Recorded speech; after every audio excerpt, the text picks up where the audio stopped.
In the event of any important news developments, the sponsor will interrupt this program.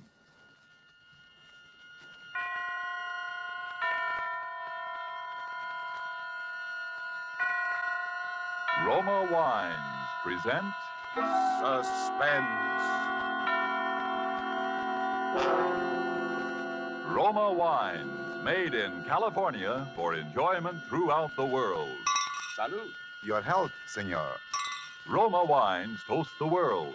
The wine for your table is Roma Wine, made in California for enjoyment throughout the world. The Roma Wine Company of Fresno, California, welcomes you again to this weekly half hour of Suspense. Tonight from Hollywood, Roma Wines bring you as stars two of the screen's most distinguished actors, Mr. Thomas Mitchell and Mr. Donald Crisp. They appear this evening in a play written for suspense by Robert Tallman, in which psychiatry is called upon to deal with a sick mind which has unknowingly been tempted thrice by murder. And so with the performance of Thomas Mitchell as the millionaire tycoon Edgar Lowndes, and of Donald Crisp as the psychiatrist Dr. Aronson, we again hope to keep you in suspense.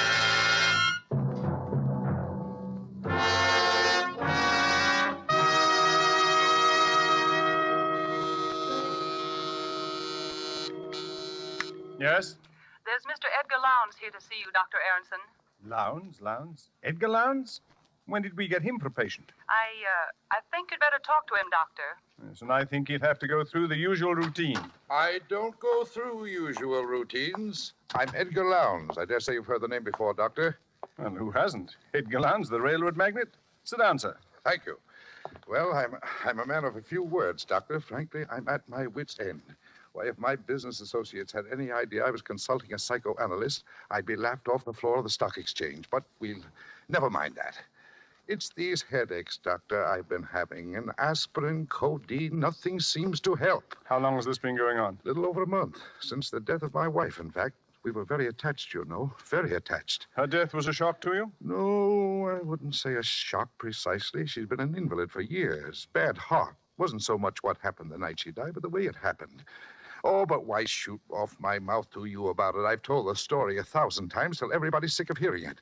Well, perhaps you haven't told all the story, even yet. Well, as a matter of fact, that's the truth, Doctor. There's one little thing I left out. But the funny part of that is I didn't know it myself till yesterday. And what was that? Well, I was dressing for dinner. I was getting ready to go out when in comes my wife's servant. You know, her nurse. She's all aflutter about something. Mr. Lowndes, I hope you'll forgive me for bursting in like this, but Mrs. Lowndes... Yes, speak Well, up, she's darling. resting quite well, Mr. Lowndes, but she did have that little attack this afternoon, and I can't be here this evening. And what with the servants' night out being tonight, I thought... Yes, you thought I'd better stay with her, and I certainly will. Now, you just go along about your business. I look after Mrs. Lowndes personally. Oh, I knew you'd see it that way. You're a good, considerate man, Mr. Lowndes. Edgar. Feeling a little rocky, darling? Well, old Edgar's not going to let you down, not even if it means losing that war contract. Oh. I'm going to sit right here with you, sweetheart, and Lowndes, Reed, and company can go hang. Oh, no, Edgar. There's no reason for you to stay, really. There isn't. Just the same, I'm going to stay right here with my little wife this evening. Really, Edgar, it's not necessary. If you'll just get the brown bottle out of the medicine chest, the digitalis, and leave it here by my bed with a glass of water. And leave you here alone in this big house feeling the way you do? Not much, not for 100 war contracts. Now, Edgar, do as I say. Just leave the medicine here by my bed, and everything will be all right. Now, go on, darling, and do as I say. Please, it's the brown bottle. Now, Dr. Aronson, what would you have done under the circumstances? After all, I'd left her alone before and nothing had happened. And this dinner was important in a business way. That night was my big chance. Your big chance. Yes, I suppose it was. Well, to make a long story short, she died while I was out. Now, if only I'd stayed with her. That's what I kept telling myself. And people I told the story to kept telling me that I shouldn't reproach myself. After all, it could have happened to anyone. And then yesterday, I was packing up her things, and I came across this bottle in the medicine cabinet. It was the digitalis. I'd left the wrong bottle by her bedside. That was what drove me nearly crazy, Doctor. Finding that bottle. It was bad enough leaving her alone, but making a blunder like that on the medicine, why, it made me feel almost like I'd murdered her. But as you say, it was your big chance. Huh? What do you mean? What are you trying to tell me? You mean you think I wanted to get rid of her? You say that, Mr. Lowndes. I didn't. But I see our time is up. I can't talk to you anymore today. Oh, but you've got to. You can't leave me up in the air like this. Why, you've practically accused me of wanting to murder my wife. Perhaps we'll understand your feelings towards your wife better, Mr. Lowndes, when we've discussed the others. What others? Hey, what are you trying to give me? Relief, Mr. Lowndes, for those headaches of yours.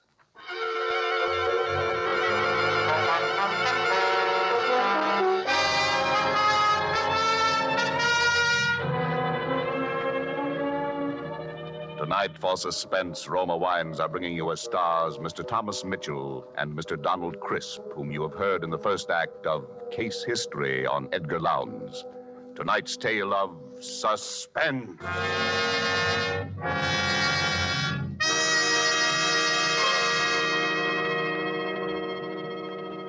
Far from the scene we've just left, far to the south, across the equator, is another scene I ask you to visit with me. It's just before the dinner hour on the beautiful roof terrace cafe of the Hotel Metropolitano of Guayaquil, Ecuador. We're finishing our appetizers, an excellent sherry, and lifting your glass, you remark to our host that you envy him such wine. He laughs. You're very kind, he says, but I'm afraid the compliment is misdirected. It is your own California you must praise for this splendid wine. And then he holds the bottle up, and looking at the label, you see Roma California Sherry. This could easily happen in many far countries where discerning tastes have found Roma wines a luxury, imported and treasured. For these are, in every sense, fine wines, excellent in flavor and character, from the rich vineyard country of California. Products of age-old skills in winemaking, aided by modern scientific quality controls and tests. And here in the United States, Roma wines cost astonishingly little, mere pennies a glassful, because here there is no import duty to pay, no overseas shipping costs. Such enjoyable flavor and quality, such low cost, such high wine value have won tremendous popularity for Roma wines. They are by far America's largest selling wines, enjoyed by millions with meals, when entertaining, anytime. To enjoy these delights yourself, ask for R-O-M-A, Roma wine, made in California for enjoyment throughout the world. And now it is with pleasure that we bring back to our soundstage Donald Crisp as Dr. Aronson and Thomas Mitchell in the title role of Case History on Edgar Lowndes. A tale well calculated to keep you in suspense.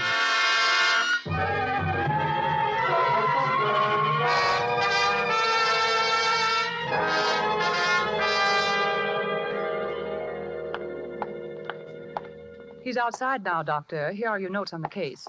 Oh, good. Just leave them here on the desk. And, oh, Miss Finchley, Yes, Doctor? from now on, when Mr. Lowndes is in the consultation room, I want you to keep an eye on my private office. Make sure that the recording equipment is in operation at all times.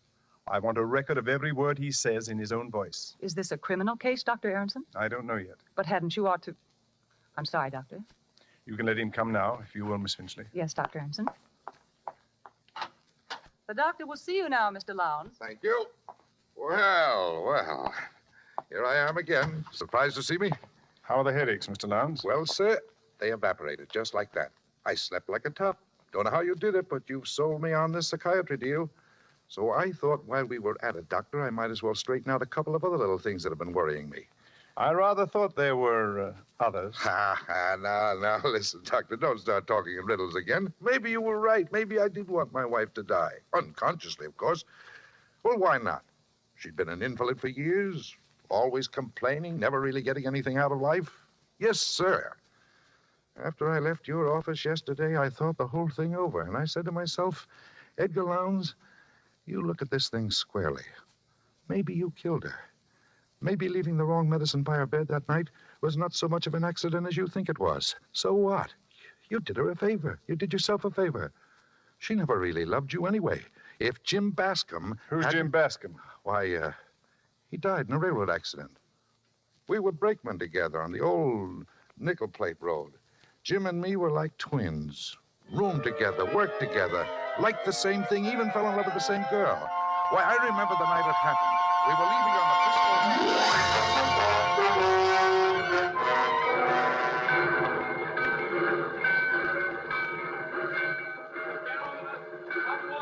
Reckon we better climb on top, Ed. It's our signal. Hey, wait a minute, Jim. There's Virginia. Ah, bless her heart. I knew she'd come to see us. So hurry up, sweetheart. Oh, gee, I'm glad. I was afraid I'd be too late. There's not a train in the whole nickel plate line you wouldn't haul up for us, Virginia. Oh, Jim. Baby. Hey, what about a kiss for me, too? Why, Edgar, you're jealous, I do believe. Well, why not? There. How's that? Like my own sister. Well, come on, Ed. They're getting impatient up there. You've got to tell him this time. You hear me, Jim? Yeah, I'll tell him. I promise, Virginia. Hey, come on, Jim. Coming, Ed. Coming. One more kiss, baby. Oh, darling. My darling, take care of yourself, Jim. I will, baby. Don't forget to send out the invitations.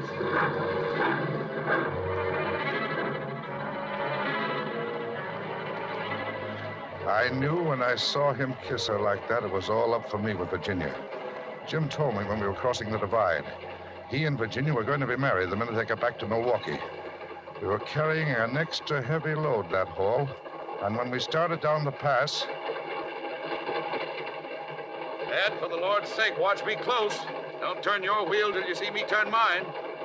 One jolt away, this train's rolling down the grade, and we'll all land in the ravine. Sure, Jim. Don't worry. I gotta be in good shape for that wedding, remember? Yeah, I remember. I watched him walk back along the cars. It was pretty dark, and I had a cinder in my eyes since we left Salida. I thought I saw him reach the brake wheel on the other car and signal to me. I grabbed the wheel in front of me and braked my car with all the strength of my body. Ed! For the Lord's sake, Ed! We rolled, free of the car behind. The coupling on Jim's car had broken. The light changed as we crossed the switch, and the runaway cars raced out at a dead-end spur.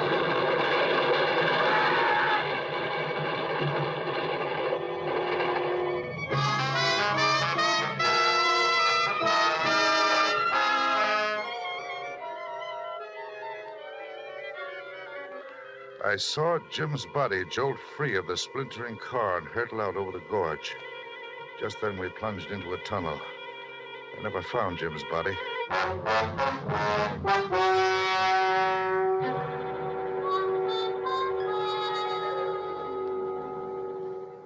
Well, so you can see why I think of trains in connection with death, can't you, Doctor? Yes. Yes, the association is quite clear. Uh-huh. Now, you're thinking I killed Jim, too, aren't you? Isn't that what you're thinking? Is that what you're thinking, Mr. Lowndes? I don't know what to think. Say, what are you trying to do to me anyway? I came here to get professional advice. You're trying to drive me crazy. If that's the way you feel, perhaps you'd better try another doctor. I will. By George, I will. That's just what I'll do. Well, good luck, Mr. Lowndes. Huh? No hard feelings. Oh, of course not. And you won't tell anybody about... Why, what is it, Mr. Lowndes? You're trembling. There it is again. It's happening again, Doctor. Say, Doctor, you've got to help me. You've got to. Forget what I said about getting another doctor. I need help. Mr. Lowndes, calm yourself. What is it? What's happening again? I'm hearing it again. The train. Like in the dream. Make it go away, Doctor. But I hear it too, Mr. Lowndes. It's just a commuting train that passes over the bridge out there. Look out of the window, you can see it. Oh, of course. Thank heaven. I thought the dream had... You never told me about a dream before. No, and I'm not going to. You know too much already. Yes, Mr. Lowndes, I'm afraid you're right. I know too much already.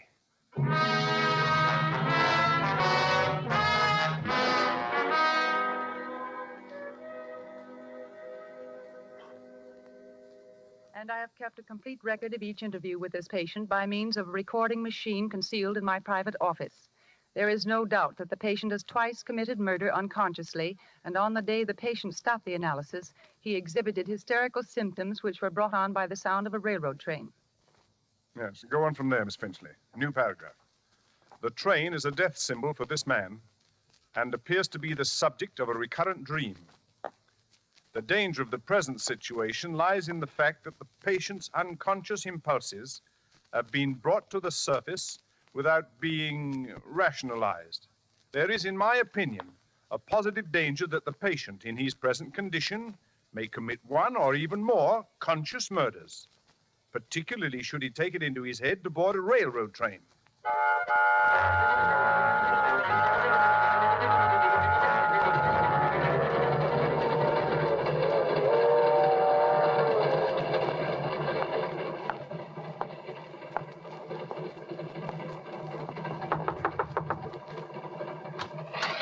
Yes, sir? Pardon me, but I noticed you were traveling alone, too, and I wondered if you'd like to join me in a little game of cards. Oh, well, that's a great idea. Come on in. Thank you. Railroads are my line. Edgar Lowndes. Not E.J. Lowndes. Uh-huh. Oh, well, this is in the nature of an honor, sir. You're something of a tycoon, Mr. Lowndes. Thanks. My name's Ellis. Neckwear is my line. Mr. Ellis, say, I could use a couple of neckties. Got any samples with you? Oh, sure thing, Mr. Lowndes. Right here in this case. There you are, sir. Take your pick. Compliments of the Swalligan Cravat Company. Now, this one strikes my fancy. Well, go ahead. Take it. See any others you like? Well, let me think. Oh, hey, there's another tray under there. Say, hey, look. What? Out the window there. You see it? I don't see anything. What are you doing? Come on. So his line was neckwear, was it?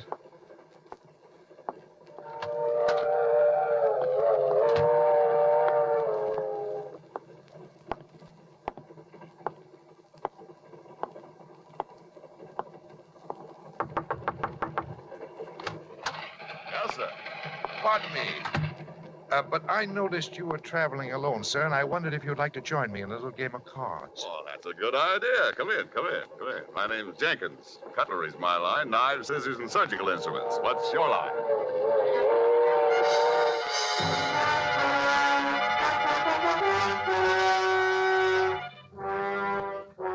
Police of 5 Midwestern states are on the lookout tonight for the homicidal maniac who stalked the corridors of the Lightning Express transcontinental luxury train, claiming the total of 3 victims murdered in cold blood. Edgar J. Lowndes, an executive of the railroad who was aboard the train on the fatal night, has posted a personal reward of $50,000 to anyone giving information leading to the arrest of the murderer. Well, it's happened. There was nothing you could have done to prevent it, Doctor. Even if you'd sent your report to the police, there wasn't enough evidence. And there still isn't enough evidence. Well, you run along. I'm going to stay here and finish these reports in longhand. You can type them in the morning. You're sure you don't need me? Absolutely. I think I'll take your advice. Good night, Doctor. Good night. Oh, Miss Finchley. I almost forgot to tell you.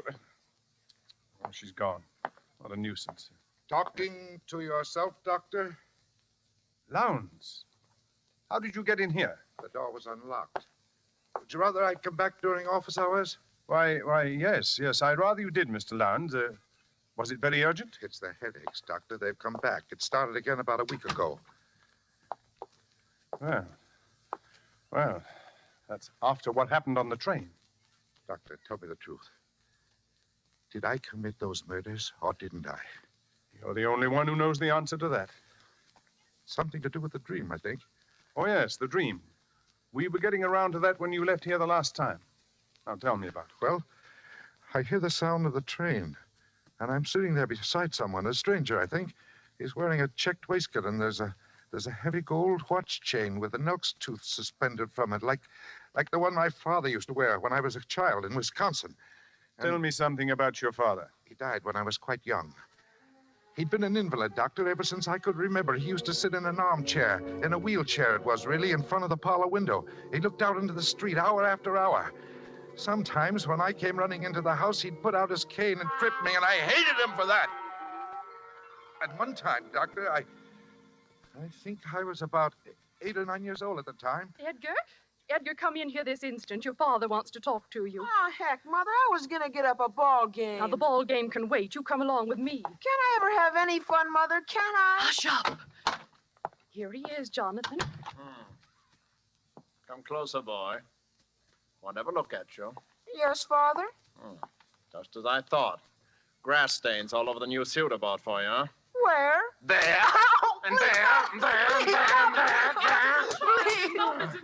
I won't have him get the idea just because his father's an invalid. He can roll in the dirt like a gutter snipe and get away with it. Stop blubbering. Now go wash your face. I'm driving into town today. Want you to go along, run errands. The car my father drove was an all-electric, a battery job. His legs were completely paralyzed, and my mother had to practically lift him into it. But the car itself was entirely controlled by hand. Driving it gave him a sense of power he needed. I used to dread those trips into town with him, the horrible spectacle of Mother helping him in and out of the car while the neighbors stared, and then riding along with him alone without anyone, nothing, to intervene for me. That was the worst.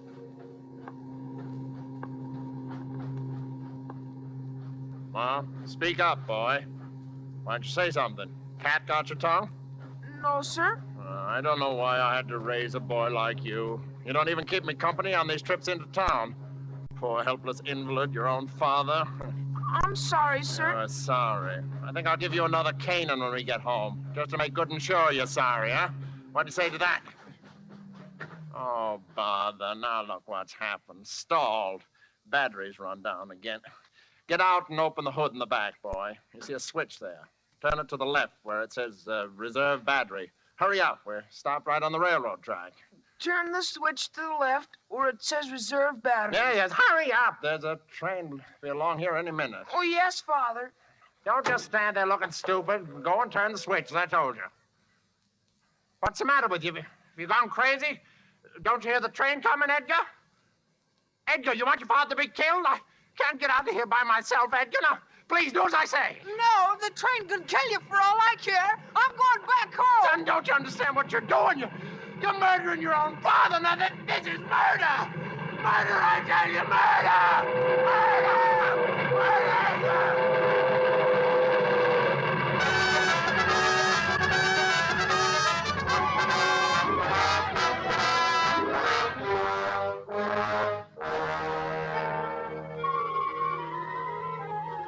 I walked home with those words of his ringing in my ears. I can hear them nearly yet. Son, don't you understand what you're doing?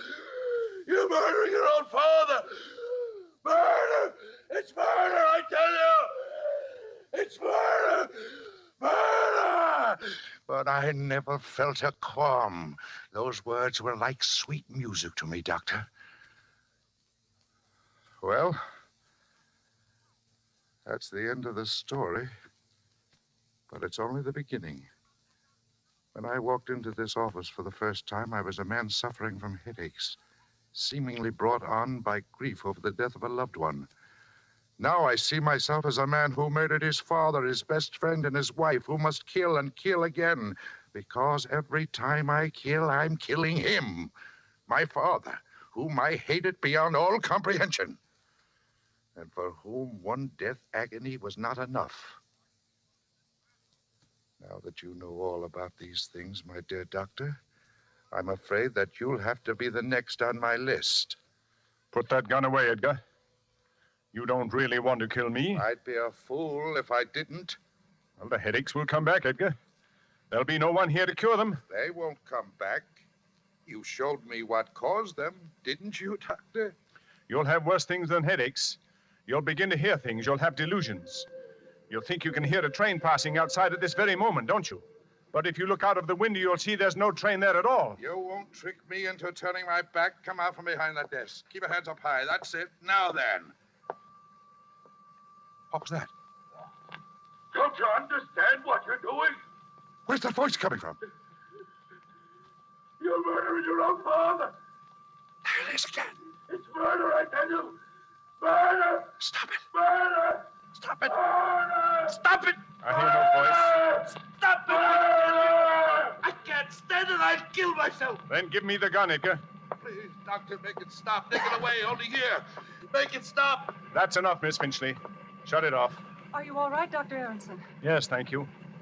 You almost had me thinking I was hearing voices. Well, I did hear voices, and that's why I came back. And I remembered about you wanting Mr. Lowndes' interviews recorded, so I went in the other room and started the machine. When he became violent, I played back the last part of the record, thinking it might divert his attention. Good girl.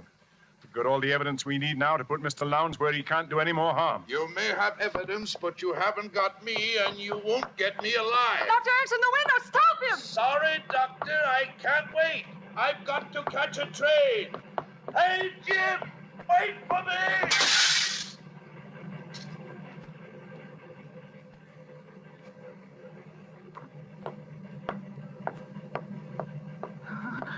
21 floors to the street. Or is it 20? Do they skip 13 in this building? Well, it doesn't matter to Lowndes. He's back with his friend Jim Bascom on the old nickel plate line. Listen. It's just crossing the divide.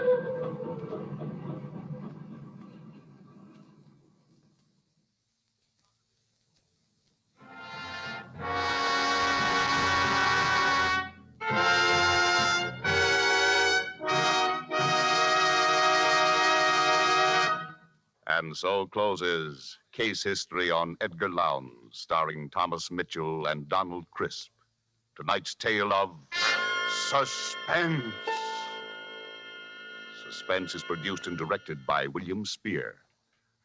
To every woman listening tonight, I want to say a special word about making every dinner or supper you serve taste better.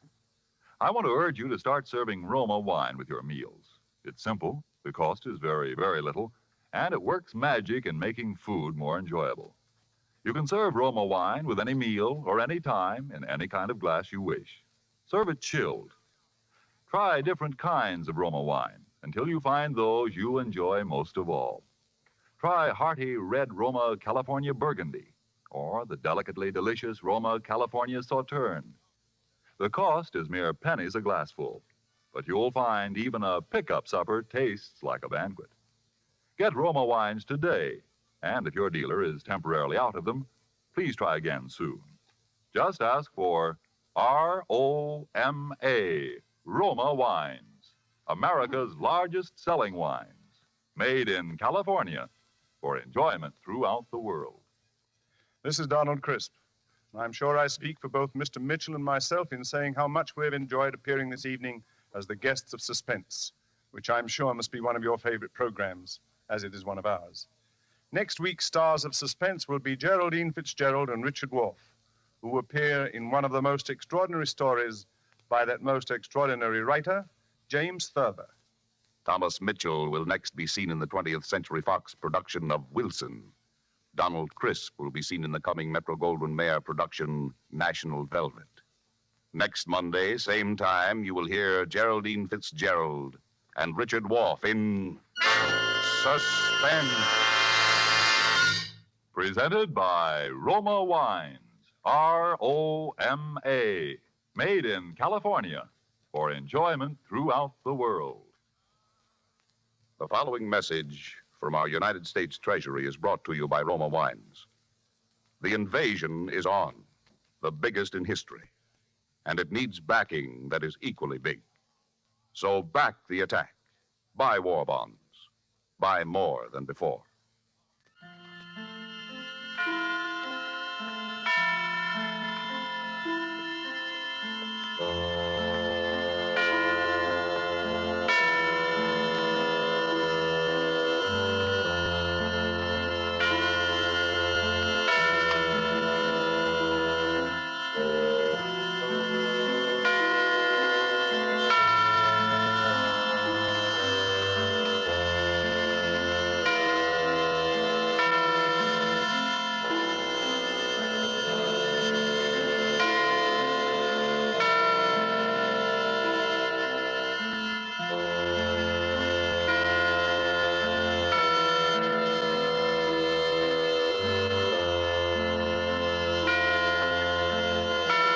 This is CBS, the Columbia Broadcasting System.